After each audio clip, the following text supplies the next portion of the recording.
yesterday we did the quadratic equation, which was like completely brand new for everybody, right? But actually not that bad. We just plug in ABC values, right? And then we see what we get out, what it spits out at the end. You get two answers, right? What this is, it's called the discriminant, okay? It is a specific piece of the quadratic equation that ultimately determines how many solutions you have. It doesn't tell you what the solutions specifically are, like x equals, but it tells you, are you expecting to get 2? Are you expecting to get 1? Or do you expect to get nothing? That's the discriminant. It's one specific piece. Which piece do you think it is? In your experiences, because hopefully you've done some questions by now, which piece gives you the most problems in the quadratic equation? Retta. I feel like I'm going to be wrong here, but I kind of want to say it's the vertex. Is it it? Vertex. What do you mean by the vertex? We haven't talked about vertex yet. No, is that not what? Is that not the No. The discriminant is the square root piece. Just as like, if you got a negative underneath that square root yesterday, what happened? You're getting math errors. That's the discriminant. There are 3 possible situations in which the discriminant spits out answers. Like the front is like b squared minus 4. The b squared minus 4ac, that is the discriminant. I like to add the square root because it contextualizes things a little bit easier, right? Which we'll do now. Okay, so this is purely a way to look at a quadratic written in standard form and say, how many solutions do I expect to have without actually doing the factoring, without actually typing it into the quadratic equation or solving for x directly, right? It's going to tell you right off the top, you should get 2 solutions for this. You should get nothing, or you should get 1. That's what this does. Okay? Any questions? Okay. This is kind of a cool little piece. It's kind of, I don't know. Anyway, you guys haven't seen the case, like, because I've shuffled the course around, in period 2 today, hopefully everything starts to come together. Hopefully. Okay, I started to tell you, okay, you get 2 x values and that means something, but I haven't shown you what it looks like yet, right? That's what we're going to do in period 2 today, okay? So I'm going to draw some pictures here for what a parabola looks like. You're just going to come along for the ride sort of thing, right? Some of you might not have seen this. I've shown you on Desmos very briefly, okay? But we're going to do a lot of work with the actual parabola in Unit 4. Unit 3 and 5 are kind of just specifically about the x-intercepts or the solutions. Unit 4 is more about the parabola as a big picture, okay? So I'm going to draw 3 pictures here for you. They don't have to be perfect. There's no numbers on there. You're just drawing things, okay? So for quadratic relations, there are 3 possible cases for the number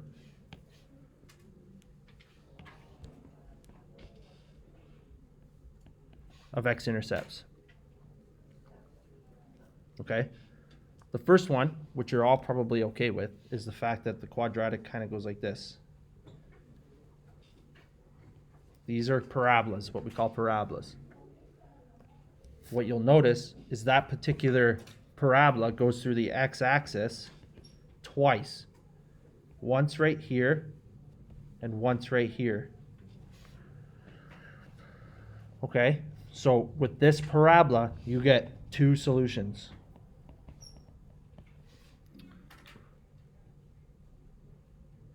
Now I'll draw the second least interesting, I'll say. Okay? You could have a parabola, which some of you have seen, in the event that, like, let's say there are events in which something is not factorable, but that doesn't necessarily mean that it doesn't have solutions. That's why we have the quadratic equation. But it is possible that it doesn't have solutions. What that looks like is something like this.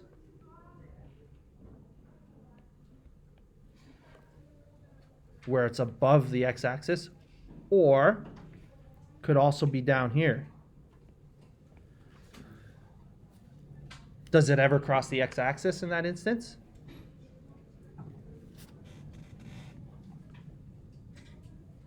If it never crosses the x-axis, you get no solutions, which could be associated with not factorable. Could be, not all the time, but could be.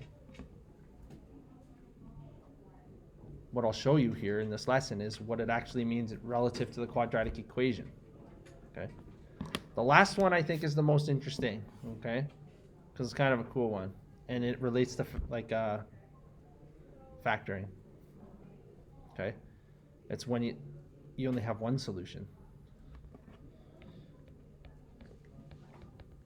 What do you think one solution looks like?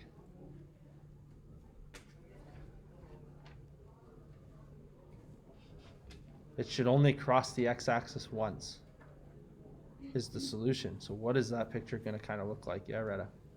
Sideways parabola? Sideways parabolas are not functions. Yeah, But, yes, I suppose that's true. then would it be a parabola that's vertex is at the end of the x-axis? That's what it is. Those It's are- a parabola whose vertex, the maximum or minimum point, which I'll draw in a sec, lies on the x-axis, right on. Those are perfect square trinomials, where you get one x value. You get something like 2x plus 5 squared. You solve that, you get one x value.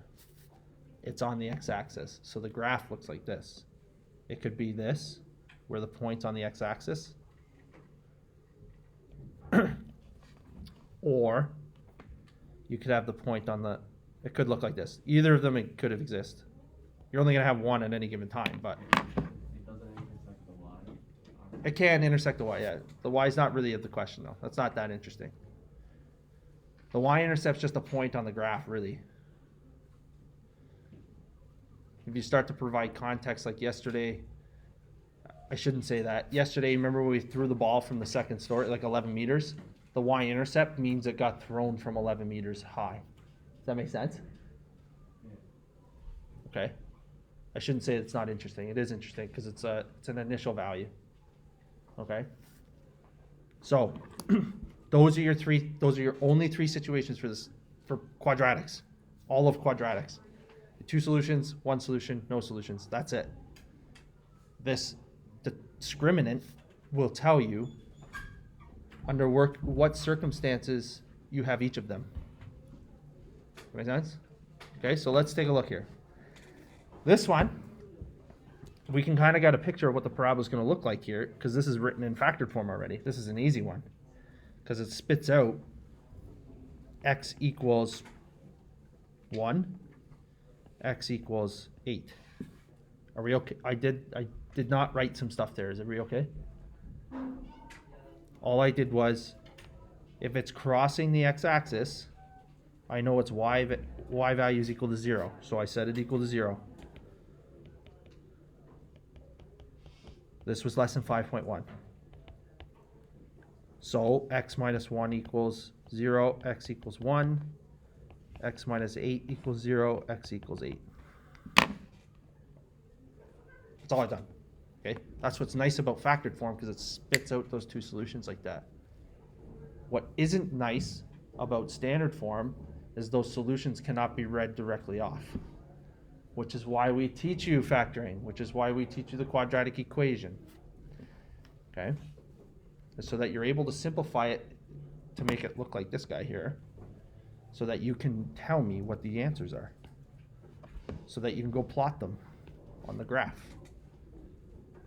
Okay, all I'm doing, if this doesn't mean anything, I'm following the arrows on that quadratic flowchart I gave you.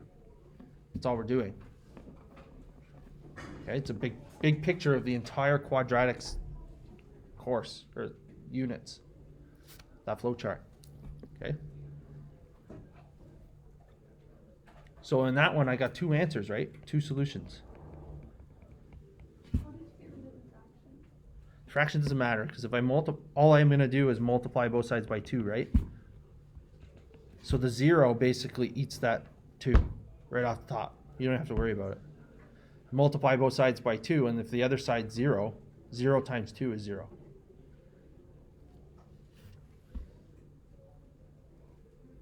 But then won't the numbers in the brackets get also multiplied? Yeah, but remember yesterday, if I were to rewrite this, remember yesterday I said we could rewrite like fractional coefficients like this? So how would I get rid of the 2? I'd multiply both sides by 2, right? Well, the 2's wipe out. It doesn't even touch the brackets, right? And then on the right side, when you multiply 0 by 2, it just eats it. It's gone. So the fraction actually isn't even the issue here when you go to solve these things. Okay, that's an important skill for the 3U course, actually, which you'll come to learn later for a different reason. Okay. So we just want to look down here and state the number of solutions. If I were to rewrite A, I could rewrite it as 1/2 x plus 3 times x plus 3. X equals -3. So I have one solution. Hopefully what you're getting the idea here is that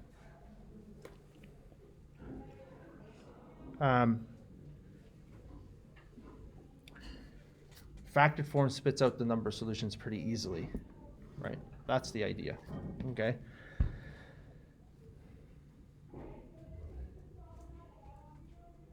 What are we going to get in the second one, though?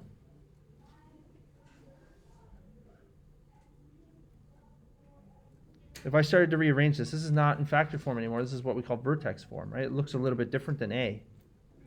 But the idea is still the same. I can go 0 equals -2 times x minus 1 squared minus 5. I showed you how to deal with this yesterday, right? You bring the 5 over. 5 equals -2 times x minus 1 squared. Then I could divide both sides by -2. So again, 5 by -2 is equal to x minus 1 squared. What's going to happen? Square root both sides. I got to add the plus minus in. As soon as I introduce that plus minus, you know you got two answers. Yeah, bro. Where does the y go in this equation? Because you're adding 5 to each side, wouldn't it be y plus 5? Yeah, so remember when I drew the parabola up here yesterday? Same reason as up here. What's the y value? If I'm interested in where the graph crosses the x-axis, like in that middle graph there, what's the y value there? 0. So what I'm doing is, I'm taking y equals 0 and I'm plugging it in. Because those are the x values I'm interested in, right? Where it crosses the x-axis. So it's when it crosses the x-axis that the y value is 0. You say you want to just did it online, because I'm kind of just confused. I don't know exactly what happened. So, With this? This. no, with this one, the B. This is just this is lesson. This is the square root method from yesterday. I think it's 5.2. I'm just trying to isolate for x. So when I get to that stage, I'm going to get x equals 1 plus. Sorry, I'm just really cramping it, but like when you get to the stage, you're going to get x is equal to 1 plus root. Well, I suppose you can't even take the square root of a negative number, can you? How come you didn't catch that, Reda? Doing all this talking, you didn't catch that. Oh, I was right. What's the issue with this one? Can you take the square root of a negative number? So what's the issue? If you were to plot this, what's going to happen? This is a big picture here. This isn't a big deal, Coco. Like, this is not the point of the lesson. We're just moving through here, okay? You're going to have 0 solutions because you break down with the square root. I think, if I were to take a guess, a well-educated guess, a hypothesis, it would be 0 solutions. Because it breaks down here with the negative underneath the square root. I'll do it in a different color so you can see it, or I'll highlight it. Breaks it. That's actually very important for the purposes of today's lesson. that negative under the square root breaks the quadratic equation. When it breaks it, that indicates that there's no solutions. Because you can't get a number for x. You know what I mean? I'm trying to read what you wrote, but like on the bottom right, like in the red, I can't. Yeah, I was just trying to isolate for x there. Right here? No, sorry, in like the middle area, like right beside that to the left. Oh, I was just underlining x. No, like that entire like bit, I don't understand what you did there. Here? From like the arrow to there. This is the lesson from yesterday where I'm trying to just isolate for x. Yeah, So I moved the 5 over, right? Then I divided both sides by -2, right? And I'm slowly getting closer to x. But the issue was when I got to this stage, right here, I got a negative underneath the square root, which breaks it. I can't fundamentally solve for x anymore because I've broken it with the negative under the square root. So you chose to do -2 because it can cancel out that one. But like, 5 doesn't divide by -2, so aren't you like not allowed to You do can that? you can do that with the quadratic equation. You're allowed to work with decimals, right? Because the quadratic equation always works. And remember, we only want to use the quadratic equation when we can't factor things. So it makes sense if I can't find two nice numbers to factor, then I expect to get decimals as my solutions. Does that make sense? That's what it's there for. So it's okay to get decimals with the quadratic equation. You're getting decimals because you couldn't factor it. If you use the quadratic equation and you don't get decimals, it probably means that you could have factored it and you've wasted a bunch of time. Does that make sense? It will always work. It's not the best way to do questions if you can factor it. Okay? This isn't the point. I want to move on. Okay? If we really are struggling, like we could deal with it. This is just the lessons we did yesterday, basically. Right? This is just a small subset of the quadratic equation that we're doing right now. Okay? So here's the issue. Okay? State the number of solutions for each relation. Okay? Can I factor this?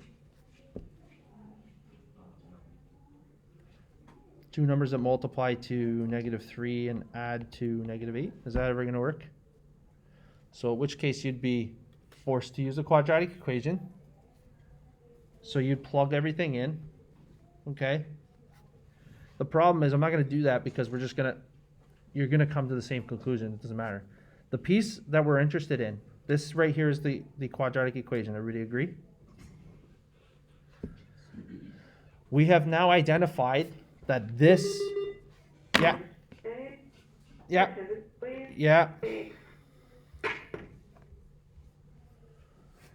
oh, goodness gracious. We'll have to do this in